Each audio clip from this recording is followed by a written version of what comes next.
Hello my dear friends, welcome to more academy. पिछला problem देखा क्या रे? लंबा प्रॉब्लम था, काफ़ी बड़ा वाला प्रॉब्लम था, जिसके अंदर हमने एक साथ purchase book, sales book, purchase return book और सेल्स रिटर्न बुक भी सॉल्व किए थे। आज भी वैसे ही प्रॉब्लम करेंगे। अगर टाइम मिला तो दो प्रॉब्लम करूंगा, अगर टाइम नहीं मिला तो एक प्रॉब्लम करूंगा, क्योंकि प्रॉब्लम काफ़ी बड़े हैं and there are smaller points which are required to be done. तो आपका रिवीजन अच्छे से होना चाहिए, आपका पढ़ाई अच्छे से होना चाहिए और 11वीं में अच्छा मार्क्स मिलना चाहिए। याद रखिए, ये जो टॉपिक है बहुत सारे क्लासेस में, बहुत सारे कॉलेजेस में कभी कभी बोलते हैं कि ठीक है, एग्जाम में ज़्यादा क्वेश्चन नहीं आएंगे तो ज़्यादा नहीं सोचा तो भी चलेगा, लेकिन इसके अंदर जो छोटे छोटे पॉइंट्स हैं, डेबिट नोट, क्रेडिट नोट, अलग अलग बुक्स का क्या रेफरेंस है, ये अगर ठीक से पता रहेंगे तो आगे चल के सीए करने के टाइम आपको बिल्कुल डिफिकल्टी नहीं आएगी। At the same time real life में जब भी आप काम करने को जाओगे तो you will find that you are having proper understanding of how the actual accounting process work, how the documentation happens. So चलो लेट अस स्टार्ट। आज करेंगे और एक प्रॉब्लम एक्स्ट्रा वाला। क्वेश्चन क्या कहता है? Enter the following transactions in the books of Shreyas traders in purchase book, sales book, purchase return book and sales return book. मैं क्या करूंगा, अगर सपोज इसके अंदर कुछ जर्नल का प्रॉब्लम आता रहेगा तो जर्नल को भी मैं कवर कर ही लूंगा, मतलब एक एक्स्ट्रा पॉइंट बनाएंगे। उन्होंने बोला रहेगा purchase book, sales book, purchase return book, sales return book, वो तो बना ही देंगे और साथ साथ में एक जर्नल प्रॉपर का जरूरत पड़ी तो बाद में वो भी बना लेंगे।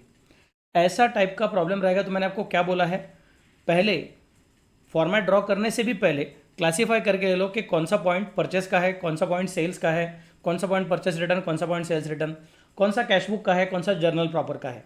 कि जब क्लासीफाई किया हुआ रहेगा बराबर से पेंसिल से लिख के रखो तो it becomes easy for the purpose of deciding how big the format should be. अपने फॉर्मेट में नंबर ऑफ लाइन्स कितना छोड़ने का है ये समझने को ईजी होता है। चलो फिर फटाफट से क्लासीफाई करते हैं। Purchase goods from Neelkamal stores ₹33,000 at 5% rate discount. Half the amount was paid immediately. Okay, so let me consider, थोड़ा अलग कलर यूज़ करता हूँ, आपको थोड़ा दिखने को अच्छा लगेगा कि सर ने अलग कलर यूज़ किया। क्या बोला है? Purchase goods from Neelkamal stores ₹33,000 at 5% rate discount. But आगे क्या बोलता है? यहाँ पे परचेस बोला था और गुड्स बोला था, तो इसका मतलब शायद परचेस बुक में जाने का चांसेस था। अगर ये क्रेडिट पर रहेगा तो परचेस बुक में जाएगा, बट उन्होंने बोला नहीं नहीं, उसमें से क्या बोला है? Half the amount was paid immediately. Half the amount was paid immediately. इसका मतलब इस ट्रांजैक्शन के दो टुकड़े हैं, एक पार्ट कैश है, एक पार्ट क्रेडिट है। अगर सपोज वो कैश है तो वो कैश बुक में जाएगा, और अगर सपोज वो क्रेडिट है तो वो कैश बुक में जाने के बजाय कहाँ पे जाएगा? परचेस बुक में जाएगा। सो आई कैन स्पेसिफाई 33,000 में से पहले 5% हटा देंगे, जो बचेगा उसके दो टुकड़े करेंगे। सर नहीं, मैं 33,000 के दो टुकड़े करता हूं। मैं बोलूँगा जरूरत नहीं मेरे बच्चे, क्योंकि trade discount is never recorded in books of accounts. अगर वो बुक्स ऑफ अकाउंट में रिकॉर्ड किया ही नहीं है तो फिर उसके बाद में जो बची हुई अमाउंट है उसी का डायरेक्टली दो टुकड़े कर देंगे, अपना काम आसान हो जाएगा। दो दो बार अलग अलग अमाउंट का 5% निकालने के बजाय पहले 33,000 का 5% निकालेंगे, वो माइनस करेंगे, जो बचेगा उसके दो टुकड़े कर देंगे, थोड़ा थोड़ा कैश, थोड़ा थोड़ा क्रेडिट। जितना कैश पे रहेगा उसको कैश बुक में लेके जाएंगे, जितना क्रेडिट पे रहेगा उसको हम लोग परचेस बुक में लेके जाएंगे। So I can specify half the amount was paid immediately, मतलब half in CB and half in PB. PB म्हणजे काय रे? Purchase book. Okay, next part, invoiced goods of ₹27,750 to Dhaval traders. Invoiced goods of ₹27,750 to Dhaval traders. इसका मतलब क्या हो गया? मैंने क्या सिखाया था आप लोगों को? जो गुड्स बेचता है वो इनवॉइस बनाता है। आई रिपीट, जो गुड्स बेचता है वही इनवॉइस बनाता है। इसका मतलब अगर हमने इनवॉइस बनाया है तो हमने ही गुड्स बेचे रहेंगे। इसका मतलब ये सेल्स का ट्रांजैक्शन है, this will go to sales book. Next part, invoiced, Sonali invoiced. क्या सिखाया मैंने आपको? जो गुड्स बेचेगा वही इनवॉइस बनाएगा। तो अगर सोनाली ने इनवॉइस बनाया हुआ है, इसका मतलब अपने को क्या समझना पड़ेगा कि सोनाली गुड्स बेच रही है ऑफ ₹14,000 टू अस। सोनाली ने हमको गुड्स बेचा हुआ है, मतलब हमने गुड्स परचेस किया हुआ है at 4% rate discount as per our order dated 27 June 2018। इसका मतलब मुझे कहना पड़ेगा कि सोनाली ने गुड्स बेचा है, हमने गुड्स परचेस किया है। So this is a transaction of purchase book. Next, sold goods of ₹30,000 on credit to Saurabh and sons at 7% rate discount. Sold goods of ₹30,000 on credit to Saurabh and Sons at 7% rate discount. तो we are selling the goods. इसका मतलब ये क्या करना पड़ेगा? Sales book में लेना पड़ेगा। गुड्स बेचा है, सेल किया है और क्रेडिट पे बेचा है, इसका मतलब नो टेंशन। अगला पॉइंट कौन सा है तुम्हारा? Sent a debit note to Neelkamal stores ₹3000 gross. दो अलग अलग पॉइंट्स। पहला, डेबिट नोट का मतलब क्या, वो अपने को सोचना पड़ेगा, उसके हिसाब से डिसाइड करना पड़ेगा आगे क्या करेंगे क्या नहीं करेंगे। और दूसरा, sent debit note to Neelkamal stores ₹3000 gross बोला हुआ है, तो ग्रॉस का मतलब क्या। दोनों पॉइंट एक्चुअली सिखा के हो गए हैं, पिछले लेक्चर में मैंने ऑलरेडी पिछले प्रॉब्लम में डिस्कस किया था, फिर भी अभी डिटेल में डिस्कस करता हूं। सेंट अ डेबिट नोट, हम सामने वाले के साथ क्या करने वाले हैं इसका हम लोग डॉक्यूमेंट बनाते हैं। अगर हम सामने वाले को डेबिट देने वाले रहेंगे तो हम उसको डेबिट नोट भेजते हैं। अगर हम सामने वाले को क्रेडिट देने वाले रहेंगे तो हम उसको क्रेडिट नोट भेजते हैं। हम उसके साथ क्या करने वाले हैं उसके हिसाब से हमारे नोट का नाम बदलता है। अगर हम उसके अकाउंट को डेबिट करेंगे तो हमने भेजे हुए नोट को बोलना पड़ेगा डेबिट नोट। अगर हम उसके अकाउंट को क्रेडिट करेंगे तो हमने भेजे हुए नोट को बोलेंगे क्रेडिट नोट। अभी हमने बोला है send a debit note to Neelkamal stores, तो हम लोग नीलकमल को बोल रहे हैं नीलकमल हमने आपके अकाउंट को डेबिट कर दिया है। हम सामने वाले के अकाउंट को कब डेबिट करते हैं? नीलकमल अकाउंट, नीलकमल स्टोर्स अकाउंट, ये पर्सनल अकाउंट है। पर्सनल अकाउंट का रूल क्या है? Debit the receiver, credit the giver. तो नीलकमल स्टोर्स को डेबिट किया है, इसके लिए उसको डेबिट नोट भेजा रहेगा। तो नीलकमल स्टोर्स को डेबिट करने वाले हैं, नीलकमल स्टोर्स को डेबिट करने वाले हैं, उसको बोलेंगे कि भैया आपका अकाउंट डेबिट कर रहे हैं, you are the receiver. Neelkamal stores receiver कब रहेगा? दो अलग अलग सिचुएशन में रिसीवर रहने का चांसेस है। पहला पॉइंट, जब हमने उनको गुड्स बेचे रहेंगे तो उनको गुड्स मिले रहेंगे तो वो रिसीवर रहेंगे। तो एक तो हमने गुड्स बेचा हुआ है, नहीं सर लेकिन उन्होंने डेबिट नोट बोलने का बोला है, क्योंकि अगर बेचा रहेगा तो हम उसको क्या भेजते थे? इनवॉइस भेजते थे। इसका मतलब शायद नीलकमल इज अ रिसीवर, वो सच्ची बात है, बट नीलकमल रिसीवर होने का कारण हमने गुड्स बेचना नहीं है बल्कि शायद हमने गुड्स रिटर्न करना है।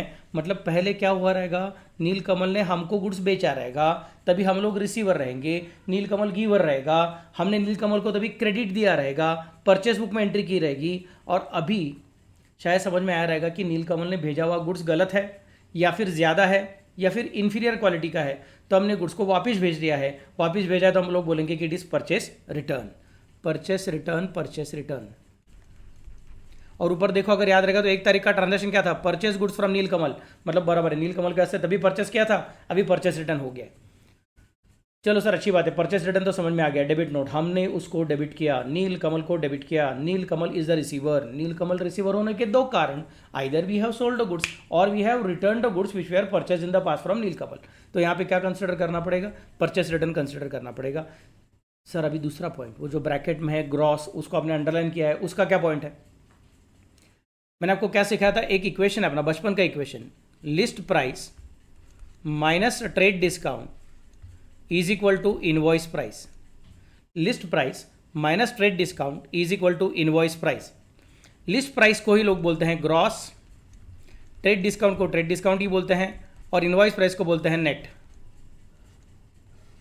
हम लोग हमेशा नेट वाले ट्रांजैक्शन को रिकॉर्ड करते हैं, हम कभी भी ग्रॉस वाले ट्रांजैक्शन को रिकॉर्ड नहीं करते, because we never record list price, we never record trade discount, we always record invoice price और नेट प्राइस। तो उन्होंने अपने को ग्रॉस का अमाउंट देके रखा हुआ है, हमको नेट का अमाउंट चाहिए था, मतलब हमने जो सोचा था वो अपने को नहीं मिला है। तो क्या सोचा था और क्या पाया है, ऐसी सिचुएशन हो गई है, तो अपने को क्या करना पड़ेगा? दिए हुए ग्रॉस को नेट में कन्वर्ट करना पड़ेगा। दिए हुए ग्रॉस को नेट में कन्वर्ट करने के बाद फिर उसको रिकॉर्ड करना पड़ेगा। मतलब नंबर 1 परचेस रिटर्न बुक में लिखना है, एंड नंबर 2 3000 रुपया लिखना नहीं है, क्योंकि 3000 रुपया represents gross, it does not represent net, तो उसको नेट में कन्वर्ट करना पड़ेगा। फिर जो आंसर आएगा उसी को हम लोग रिकॉर्ड कर सकते हैं परचेस रिटर्न बुक में। तो सर नेट कैसे कैलकुलेट करने का? सिंपल मेरे बच्चे, ट्रेड डिस्काउंट माइनस कर। सर कितना ट्रेड डिस्काउंट है? 12 तारीख के ट्रांजैक्शन में उन्होंने ट्रेड डिस्काउंट का रेट बोला ही नहीं है, मैं बोलूँगा ज़रूरत नहीं है। जो पहले का ट्रेड डिस्काउंट रहेगा जब हमने उसके पास से गुड्स परचेस किए थे, वही डिस्काउंट अप्लाई करने का। तो 1 तारीख को परचेस किए थे गुड्स, तभी ट्रेड डिस्काउंट कितना था? 5% था। मतलब अभी के 3000 में से भी 5% ही हटाने का है, और जो बचेगा उसको अपने को रिकॉर्ड करने का है। सबको समझा क्या? नंबर 1 डेबिट नोट, मतलब Neelkamal is the receiver, debit the receiver, Neelkamal को डेबिट करना है, इसके लिए उसको डेबिट नोट भेज रहे हैं। नीलकमल रिसीवर कब हो सकता है? 2 कारणों की वजह से हो सकता है, either we have sold the goods to Neelkamal, और दूसरा कारण क्या रह सकता है? कि we are returning the goods which we are purchase in the past from Neelkamal. तो अपने को दिखता है कि 1 तारीख को नीलकमल के पास से गुड्स परचेस किए थे, तो हम लोग क्या करेंगे, परचेस रिटर्न बुक में रिकॉर्ड करेंगे। क्योंकि अगर सेल्स रहता था तो हम डेबिट नोट नहीं भेजते थे, तो हम इनवॉइस भेजते थे। यहाँ पे डेबिट नोट बोला है मतलब अभी श्योर शॉर्ट गारंटी है कि ये परचेस रिटर्न है।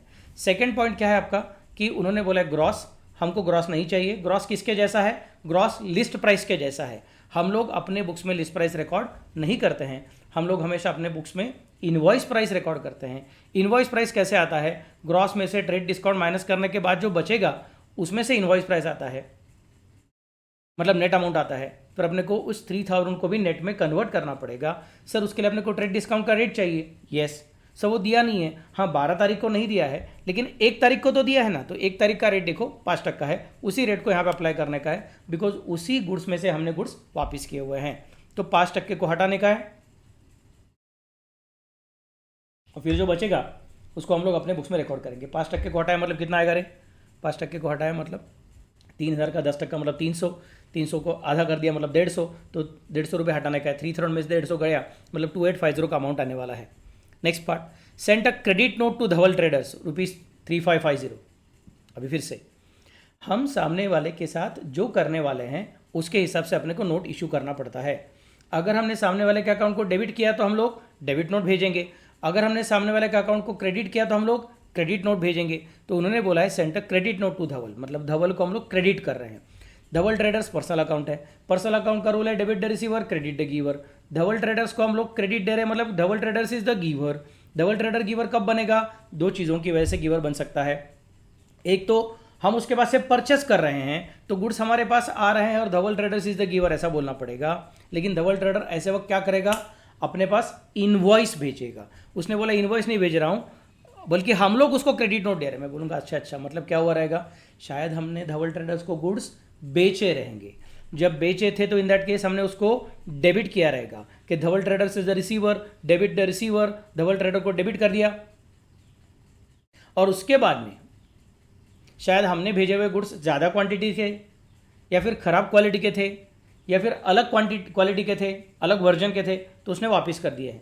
तो now he is the giver. हम बोलेंगे ठीक है भैया आपने वापस कर दिया है तो हमने आपके पास अभी पैसा मांगना नहीं है, इतना रुपया तो हम नहीं मांगेंगे क्योंकि हमने आपके अकाउंट को क्रेडिट दे दिया है। You are the giver of goods now.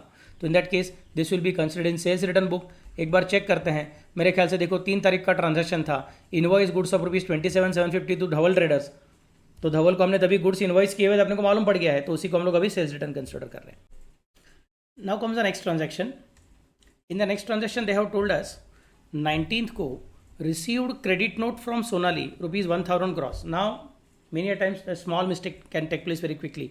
Sir अभी हमने देखा है कि ऊपर क्या बोला था उन्होंने अपने को, ऊपर बोला था क्रेडिट नोट, तो सर इधर भी क्रेडिट नोट शब्द है, इधर भी क्रेडिट नोट शब्द है, मतलब मैं यहाँ पे सेल्स रिटर्न था, यहाँ पे भी सेल्स रिटर्न लिख देता हूँ, काम फटाफट कंप्लीट करूँगा। मैं बोलूँगा नहीं मेरे बच्चे ज़रा ध्यान देना। देखो उन्होंने सेंटेंस कैसे बोला हुआ है, डेट का 14th जब था तब बोला था सेंड अ क्रेडिट नोट, तब बोला था सेंड अ क्रेडिट नोट, लेकिन अभी 19th को क्या बोल रहे हैं, रिसीव्ड क्रेडिट नोट। हमने क्या क्या उसकी बात नहीं चालू है, हमको क्रेडिट नोट मिला है।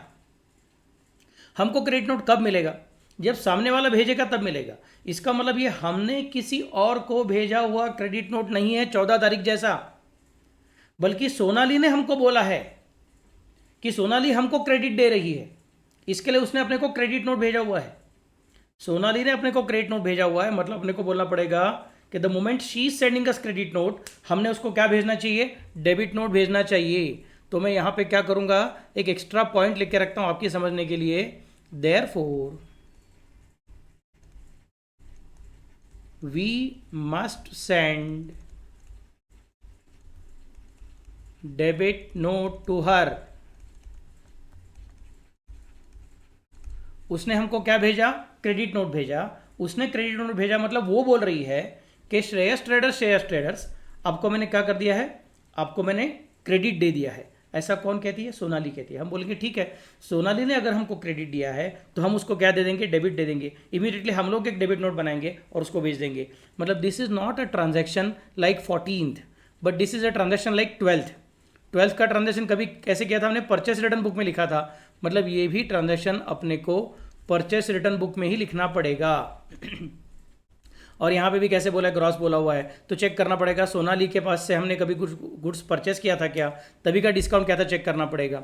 दे have told Sonali invoiced goods 14,000 4 तारीख को बोलो to us at 4% trade discount as per our order dated 27 June. इसका मतलब 4% ट्रेड डिस्काउंट जब हमने परचेस किया तब रिकॉर्ड किया था, तभी जब हम लोग परचेस रिटर्न करेंगे तो भी 4% डिस्काउंट के हिसाब से एडजस्ट करेंगे, क्योंकि ग्रॉस अमाउंट रिकॉर्ड नहीं किया जाता है, नेट अमाउंट रिकॉर्ड किया जाता है। So based on that we are going to consider 1000 में से 4% कट करो, जो बचेगा वो नेट अमाउंट, उसका ट्रांजेक्शन करो। Next point, sent a credit note to Saurabh and sons ₹4675 net.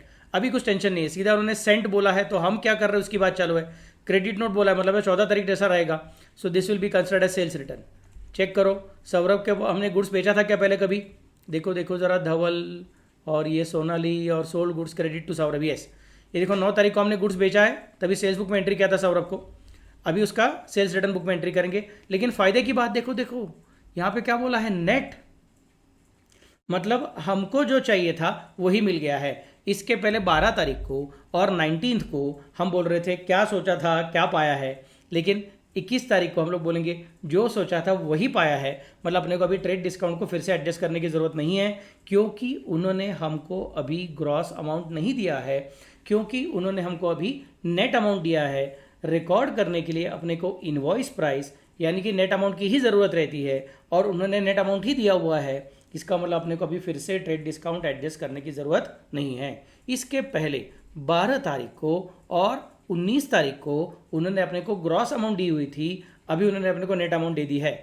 Then comes the next point, so अभी ट्रेड डिस्काउंट एडजस्ट नहीं करेंगे, वो 12 तारीख को और 19 तारीख को ट्रेड डिस्काउंट एडजस्ट किया था।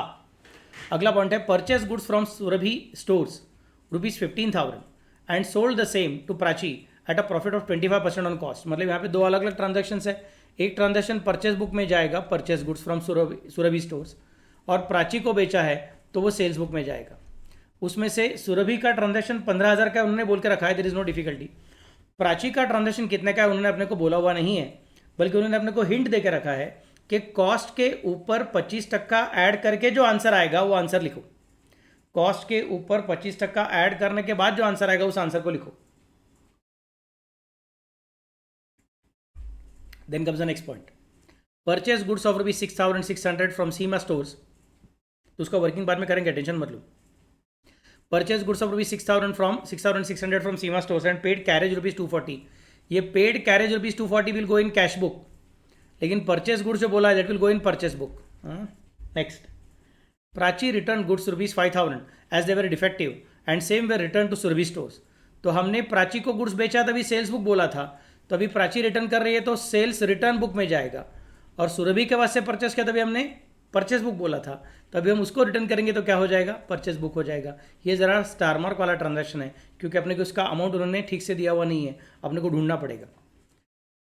नेक्स्ट पॉइंट, 30 तारीख, purchase furniture for office use ₹23,000 from Bharat furniture on credit. तो ये जर्नल प्रॉपर का ट्रांजैक्शन है, बिकॉज यहाँ पे परचेस रहेगा तो अभी गुड्स का परचेस नहीं है, फर्नीचर मतलब एसेट का परचेस है, एसेट का परचेस रहेगा तो अपने को क्या करना पड़ता है, जर्नल प्रॉपर में जाना पड़ता है। So let us check how many different points are there. एक परचेस बुक है यहाँ पे, एक परचेस बुक, ये सेल्स है, दूसरा परचेस बुक बाद में, तीसरा परचेस बुक, चौथा परचेस बुक और पांचवा परचेस बुक, सॉरी ये परचेस रिटर्न बुक है, सॉरी। तो फिर से बार देखता हूँ, परचेस बुक 1, 2 और 3 और 4 बार परचेस बुक है, मतलब परचेस बुक में कम से कम 6 लाइन चाहिए। सेल्स बुक देखो 1, 2, 2 बाद में 3 ही सेल्स बुक है, इसका मतलब 5 से 6 लाइन काफ़ी रह गया। बाद में परचेस रिटर्न बुक में कितना देखो ज़रा, एक परचेस रिटर्न इधर है, दूसरा परचेस रिटर्न इधर है, बाद में इधर एक परचेस रिटर्न है, मतलब 3 परचेस रिटर्न है, तो 5 लाइन रखो। सेल्स रिटर्न कितना देखो ज़रा तुम्हारा, सेल्स रिटर्न एक बार इधर है, दूसरी बार इधर है, और कुछ है क्या सेल्स रिटर्न, तीसरी बार इधर है, यस। तो इसका मतलब इसको भी 5 लाइन लगेगा। जर्नल में एक ही एंट्री करने का, अपने को एक एंट्री करने का मतलब चिंता करने की जरूरत नहीं है। जर्नल के लिए मेरे ख्याल से maximum 6 lines are more than sufficient. तो 6 लाइन का परचेस बुक, बाद में sales book, purchase return book, sales return book, सब लोग 5-5 लाइन के, और जर्नल प्रॉपर 6 लाइन का बना लो। आपको फॉर्मेट अभी सिखाया हुआ है। इस प्रॉब्लम में जीएसटी का इन्फॉर्मेशन नहीं है, मतलब एनालिटिकल फॉर्मेट बनाने की ज़रूरत नहीं है, सादा वाला फॉर्मेट रहेगा तो भी चलेगा। Okay, let us start. Video को पॉज कीजिए, अपना फॉर्मेट ड्रॉ करके लीजिए और बाद में मेरे साथ चालू कीजिए. Okay, so let us start now. I hope you have resume the video after drawing the format. ऊपर लिखा मैंने सबसे पहले इन the books of Shreyas traders. और अभी फटाफट से आगे का बात करूंगा. आगे का बात क्या कहता है, देखो 1 तारीख को purchase good from Neelkamal stores at 33,000 at 5% discount. तो 33,000 में से 5% ट्रेड डिस्काउंट हटा दिया. फिर उसका आधा कितना वो चेक किया. अपना कैलकुलेशन खुद करने का आनंद सर ने लिखा है, मैं आंखें बंद करके लिखता हूँ. ऐसा करोगे तो खड्डे में जाओगे. मैं तुमको गलती नहीं करने को बोलूँगा, लेकिन गलती होने के चांसेस रहते हैं. अपना कैलकुलेशन खुद करने का. कॉमर्स का बच्चा कभी भी खुद का हिसाब खुद लगाएगा, किसी और के हिसाब पर डायरेक्टली विश्वास नहीं रखेगा. वरना हम में और बाकी लोगों में क्या फ़र्क है. हम तो कॉमर्स के मास्टर्स हैं, हम लोग अपना हिसाब खुद करने को जानते हैं. Okay, so 15,675 is the amount which I have considered. 33,000 में से पहले 5% हटा दिया, फिर जो बचेगा उसका आधा कैलकुलेट किया, दैट इज कमिंग एज 15,675. अगला डेट कौन सा है रे सर? बाकी के आधे को क्या करने का? कैश बुक में. हमने कैश बुक तो नहीं बनाया, तो that we are not considering, छोड़ दो. आगे देखो 3 तारीख, invoice goods of ₹27,750 to Dhaval traders. Sales book में करने का है. सो सेल्स बुक में चला गया मैं, उधर लिखा 3 तारीख को धवल ट्रेडर्स 27,750. काम खत्म. काम खत्म, पैसा हजम. आगे जाएंगे. आगे क्या हो रहा है? Sonali invoice goods ₹14,000 to us at 4% trade discount as per our order dated 27 June. Order का डेट इंपॉर्टेंट नहीं, गुड्स कब मिला, बिल कब मिला, वो इंपॉर्टेंट है. तो इसका मतलब मैं 4 तारीख के ट्रांजैक्शन को रिकॉर्ड करूंगा, 27 जून को भूल जाऊंगा. परचेस बुक में चला जाऊंगा, वहाँ पे लिखूंगा सोनाली का नाम और ब्रैकेट में लिखूंगा 14,000 माइनस 4% ट्रेड डिस्काउंट, मतलब 13,440. Okay, then comes the next point. Next point कौन सा है तुम्हारा? Sold goods of ₹30,000 on credit to Saurabh and sons at 7% trade discount. तो सौरभ एंड सन्स को 7% ट्रेड डिस्काउंट पर रिकॉर्ड करना है. सेल्स बुक में चला गया, उधर लिखा Saurabh and sons 30,000 minus 7% trade discount calculate किया. 7% ठीक से कैलकुलेट करना. अपना टेक्निक याद रहेगा तो एक तो 5% कैलकुलेट करना और बाद में 2% मतलब सॉरी 1% ऐड करना, तो 60% मिल जाएगा. नहीं तो 10% कैलकुलेट करना और 1% 3 बार माइनस करना, तो तुमको 60% मिल जाएगा. That answer is 27,900. Saurabh sales book में लिख दिया. पहले क्लासीफाई करके रखा रहेगा ना, तो बाद में काफ़ी आसान हो जाता है. अगला पॉइंट है, किधर गया? Yes, sent a debit note to Neelkamal stores ₹3,000 gross. Purchase return book में जाना है. चलो परचेस रिटर्न बुक में गया मैं, उधर लिखा नीलकमल एंड स्टोर्स. 3,000 रुपया बोला था, बट वो ग्रॉस बोला था. मतलब मुझे क्या करना पड़ेगा, उसमें से ट्रेड डिस्काउंट अभी हटाना पड़ेगा. ट्रेड डिस्काउंट कितना है? 5% है. सो 3,000 का 5% मतलब कितना हो गया वो लेने का. माइनस करेंगे तो आएगा कितना? 2,850. तब मैंने डिस्कस किया था 150 आएगा करके. अगला पॉइंट कौन सा है तुम्हारा? अगला पॉइंट है देखो 12 तारीख, sent a debit note to Neelkamal store हो गया ना, सॉरी 14 तारीख, sent a credit note to Dhaval traders of ₹3550. Sales return book में जाना है. चलो आ जाओ सेल्स रिटर्न बुक में. उधर जाके लिखूंगा धवल ट्रेडर्स 3550. चिंता करने की ज़रूरत ही नहीं है कि सर ये कैसे करूं, क्या करूं, इसका वर्किंग कैसे करूं. ग्रॉस है क्या नेट है उन्होंने बोला नहीं, मैं बोलूँगा क्या फ़र्क पड़ता है, अमाउंट ही दे दिया ना, तो झंझट ही खत्म हो गया. ओके, अगला पॉइंट अगला पॉइंट देखो क्या है तुम्हारा. Sent a credit note to Dhaval traders हो गया. Received credit note from Sonali. Sonali ने क्या किया वो सोनाली और उसका अकाउंटेंट जाने. उसके बदले में हमने क्या किया वो अपने को सोचना पड़ेगा. वो अगर हमको क्रेडिट नोट दे रही है तो हम उसको डेबिट नोट देंगे. वो अगर हमको क्रेडिट नोट देती है हम उसको इमीडिएटली डेबिट नोट दे देंगे. डेबिट नोट दिया मतलब अपने को क्या करना पड़ेगा? परचेस रिटर्न बुक में जाना पड़ेगा. ग्रॉस का अमाउंट है मतलब इसमें से ट्रेड डिस्काउंट हटाना पड़ेगा. सोनाली वाला ट्रेड डिस्काउंट 4% था, तो 1000 में से 4% जाएगा. आ जाओ तुम्हारे ये परचेस रिटर्न बुक में सोनाली का नाम लिख के 1000 में से 4% हटा दो, 960 आएगा. 40 रुपये का ट्रेड डिस्काउंट कट कर दिया है. उसके बाद में अगला पॉइंट कितना आएगा? Sent a credit note Saurabh and sons ₹4675 net. Tension ही नहीं है, सेल्स रिटर्न बुक में नेट बोल दिया है, तो जो सोचा था वही पाया है. मतलब मैं डायरेक्टली चला जाऊंगा और यहाँ पे लिखूंगा सेल्स रिटर्न बुक के अंदर 21 तारीख को सौरभ एंड सन्स 4675. काम खत्म, पैसा हजम. अगला पॉइंट, purchase good from Surabhi store ₹15,000 sold him to Prachi at a profit of 25% on cost. 24 तारीख को हमने क्या किया? सुरभि के पास से परचेस किया और प्राची को बेच दिया. सुरभि के पास से परचेस कितने में किया? 15,000 में. और प्राची को बेचा कैसे? 25% प्रॉफिट ऐड करने के बाद. मतलब मैं छोटा सा वर्किंग करूंगा. 24 तारीख को सुरभि के पास से परचेस किया, कॉस्ट कितना है? 15,000 है. उस पर अपने को 25% प्रॉफिट ऐड करने का, तो मैं कॉस्ट को 100 मानता हूं. ऐड प्रॉफिट अगर कॉस्ट 100 रहेगी तो प्रॉफिट कितनी रहेगी, 100 का 25% मतलब 25, तो फिर 15,000 इंटू 25% मतलब प्रॉफिट कितना आएगा 3750। तो सेल्स कितना हो जाएगा 100 प्लस 25 मतलब 125, तो आंसर कितना आएगा 18,750।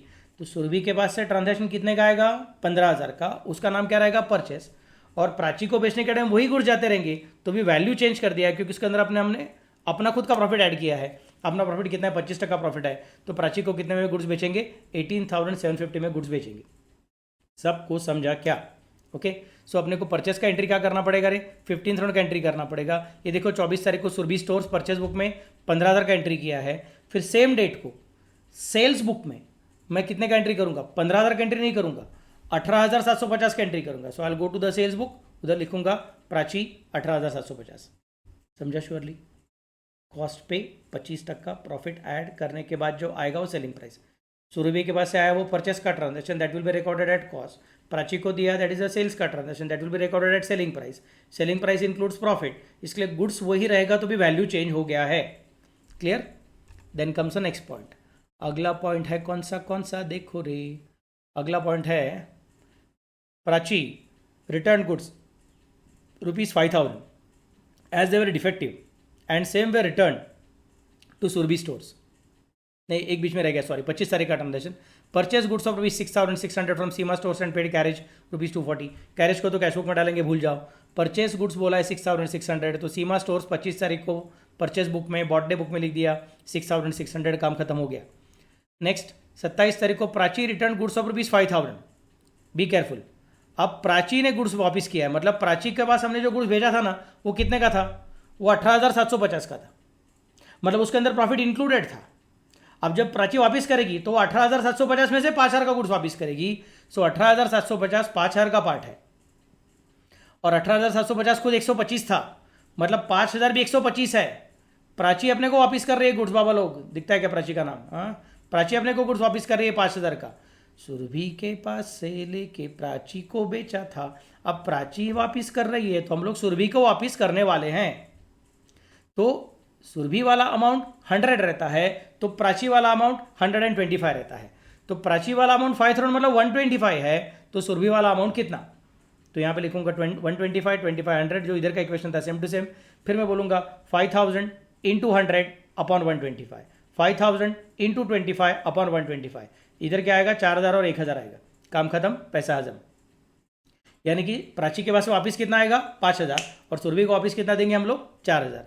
तो सुरभि का नाम रखेंगे यहाँ पे परचेस रिटर्न बुक में सुरभि स्टोर्स 4,000, और सेल्स रिटर्न बुक में प्राची का नाम रखेंगे 5,000, क्योंकि वो बोलेगी सर आपने मुझे 18,750 का गुड्स जो दिया था उसके अंदर का 5,000 का गुड्स खराब है, मैं वापस दे रही हूँ।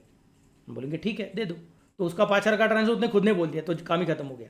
लेकिन जब हम जाएंगे वापस सुरभि के पास, सुरभि को बोलेंगे ये 5,000 का गुड्स, सुरभि बोलेगी 5,000 किधर से आया? उनका अरे वो मैंने प्राची को भेजा था, प्राची बोल रही 5,000। सर मैंने आपको जितने प्राइस पे गुड्स बेचा था, कौन बोल रही है? सुरभि। किसको बोल रही है? हमको, मतलब श्रेयस को। क्या बोल रही है कि सर मैं सुरभि हूं, मैंने आप मतलब श्रेयस को कितने में गुड्स बेचा था? जितने में बेचा था उतने में ही आपने प्राची को दिया है क्या? नहीं, मैंने आपको 100 का गुड्स दिया तो आप प्राची को 125 में बेचते हो। तो प्राची ने अगर आपको 125 वापस दिया तो आप मुझे 100 का वापस करने वाले हो, क्योंकि मेरा 100 मतलब प्राची का 125 है, तो प्राची का 5,000 मतलब मेरा कितना चेक करना पड़ेगा। क्लियर में कैसे बोल रहा हूँ? मेरा 100 मतलब प्राची का 125, तो प्राची का 5,000 मतलब मेरा वाला कितना? तो मेरा वाला आंसर 5,000 नहीं रहेगा, मेरा वाला आंसर 4,000 रहेगा। क्लियर? तो सुरभि वाले को क्या कंसिडर करेंगे हम लोग? सुरभि को वापस करने के टाइम 4,000 का वापस करेंगे। प्राची बोलेगी मैं 5,000 वापस दे दिया, प्राची ने बोला 5,000, हम सुरभि को बोलेंगे 4,000। क्लियर? ओके, ये इधर देखोगे जल्दी समझेगा। सुरभि ऊपर है, सुरभि ऊपर है, प्राची नीचे है, प्राची नीचे है। सुरभि 100, तो हम लोग ऐड करते हैं प्रॉफिट 25, मतलब प्राची के पास जाते थे 100 रुपया, क्या बन जाता है 125 बन जाता है। तो प्राची जब वापस करेगी 125 का, तो सुरभि को वापस करने के टाइम फिर से वो 100 बन जाना चाहिए। इसके लिए मैं बोलूँगा कि 5,000 मतलब 125, तो फिर 100 मतलब कितना? तो 5,000 into 100 upon 125। Clear all of you? Then comes the next part. अगला पॉइंट किधर है तुम्हारा? Yes, purchase furniture for office use ₹23,000 from Bharat furniture on credit. Simple transaction है, Bharat furniture is the giver and furniture is coming in, debit what comes in. तो तारीख लिख दिया 30 तारीख, furniture account debit, real account है, debit what comes in. Furniture account debit to Bharat furniture account 23,000 being office furniture purchase on credit, simple. और वो 25 तारीख का जो ट्रांजैक्शन था अपना कैरेज पेड का, that is recorded in cash book. इसके लिए एक नोट लिख के रखा है कि यहाँ पे क्यों नहीं दिख रहा है, क्योंकि it has gone to the cash book. Okay, अब इसके बाद क्या करने का बताओ। इसके बाद जो हमारे सब अलग अलग बुक्स है उसका टोटलिंग करना पड़ेगा। So I will go back to my purchase book, इसका सबका टोटलिंग करूंगा, कॉपी करने का नहीं, अपना टोटलिंग खुद करने का। तो फटाफट से टोटलिंग कीजिए। मेरा टोटलिंग आया है 50,715, बाद में सेल्स बुक का टोटलिंग आया है 74,400, फिर परचेस रिटर्न बुक का टोटलिंग आया है 7,810 और सेल्स रिटर्न बुक का टोटलिंग आया 13,225। काम खत्म, पैसा हजम। क्लियर? आज के लिए इतना ही काफ़ी है। कल और एक प्रॉब्लम करूंगा, उसमें तो इनवॉइस नंबर का भी पॉइंट रहेगा, debit note credit note number का भी पॉइंट रहेगा। कल करने को भी मजा आएगा। आएंगे ना पढ़ाई करने को? चलो then, okay, bye bye, take care, good night.